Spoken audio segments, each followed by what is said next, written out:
Drexel. It was 1996. Don't tell me much. I want to share with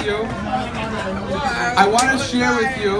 Yes. A very brief, beautiful idea about Purim. Okay. The Jews are always underdogs. Even when we win, we're underdogs. My dear friends, the Gemara tells us.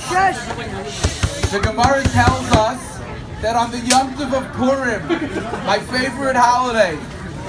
You know why it's my favorite holiday? Because all the vegetarians and vegans are eating meat today. Because they're showing their true colors. They're really carnivorous. Right, Mrs. Miller? Right? Very good. When vegetarians mow the lawn, do their mouths water? Stop eating my food's food. So the Gemara tells us, this is my color commentator, by the way.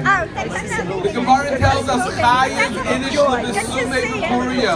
A person has an obligation to drink on Purim. We have an obligation. The rest of the year is optional. And Haman. Friar, you hear me? In your religion, you got to be celibate, but in our religion, Chayiv inish lebesume, a whole year drinking is optional.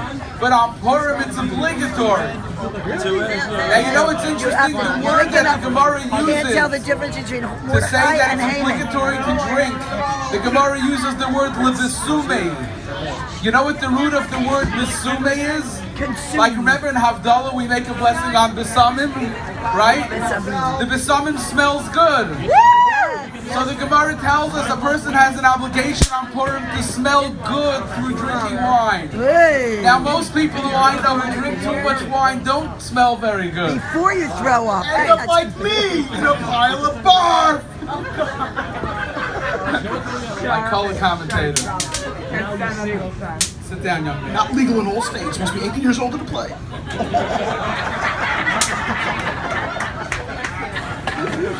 So the Gemara tells us that a person has an obligation to make himself become good smelling through the drinking of wine. That's not easy. Why is this? The rest of the year is optional. Oh, the candy man is here. All the kids who wanted candy. The candy man just walked in. What's the reason for this? Candy just walked in. So the Gemara tells us as follows. The Gemara says, Nichnas yayin yatsa soid. When the wine goes in, the mysterious, the secrets come out. By the way, anybody want to do a little count? The word yayin, right? The word, how do you spell yayin in Hebrew? Yud, and the final nun. Let's add up the numerical value of that. Yud is 10, Nun is 50. Any accountants here? 70, right? Now the word soid. Soid means mysterious or secret. Let's add up the numerical value of the word soid. Samach, 60, Vav is 6, and Dalet is 4. How much is 16, 4, and 6? 70. So yayin, wine, and soid, and secret or mystery, they have the same numerical value. When you bring the wine in, it pushes out the secret. Isn't that amazing? Now let me tell you something fascinating about wine. Phil, you gotta listen to this. You're the president of the Kiddush Club. Listen to this. Actually, Genna is, right? Reb Moshe, listen to this. You know, there's something very interesting about wine. When a person drinks wine, it does not create anything new within the person. All it does is reveal what's already going on deep inside. The great reveal. You know, it's entirely possible that a person will have absolutely no idea what's going on inside of themselves. But when a person has a little much to drink, then the reality, the mysterious, the inside of a person is what comes to the fore. As the Gemara tells us, the kisai, the kaisai, the kasai. When a person drinks,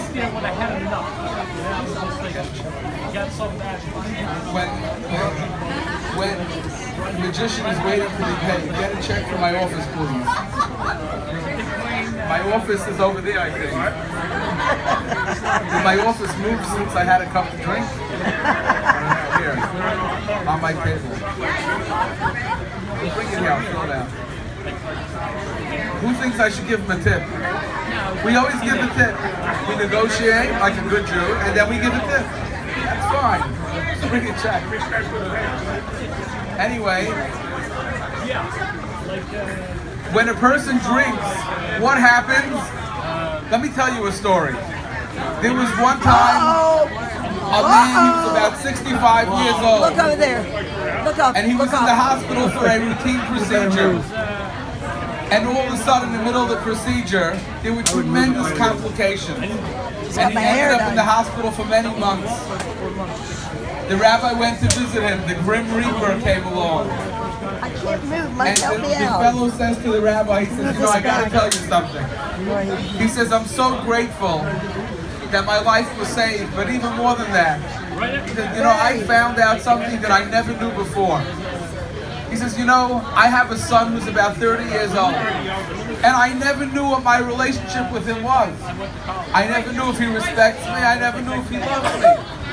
He says, but when I was in the hospital with my complications, he took off from work for a month or two. And he sat next to me a whole day, and we schmoozed with each other.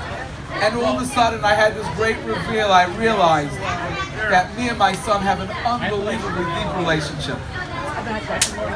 So, when a person drinks, you really get to see what's going on inside the person. For some people, when they drink, all sorts of ugly things come out. But for other people, for other people, when they drink, what comes out? Absolute beauty comes out. I just want to tell you a story. When I was a yeshiva student in Lakewood Yeshiva, so I remember Purim in yeshiva, just try to picture 500 or 600 drunks bouncing off the wall, literally bouncing off the wall, and I was standing there just watching this. And next to me was the cleaning crew. The yeshiva has a very large cleaning crew. And they were standing there in amazement. And I said to one of the guys, I said, what are you staring at? So the guy says to me, he says, if this would be us, we would have our knives out and we would be killing each other. He says, you guys are all hugging each other and kissing each other and telling each other how much you love each other. That's right, Phil. So this is what we do on Purim. On Purim, what does the Talmud tell us? Chayiv inish lebesume before you. On Purim, take a drink of wine and let the beauty, let the good smell, the besumim come out. So together, let us do that all right now. L'chayiv, l'chayiv, l'chayiv, tovim u'l'shalom. Ibra yornachama. We should merit to drink and have only goodness and besumim come out of us. L'chayiv, tovim u'l'shalom. Coming in this year. They don't do that here? Yes, they do. They come. The Mashiach comes here. Mike, you got to get this thing over here.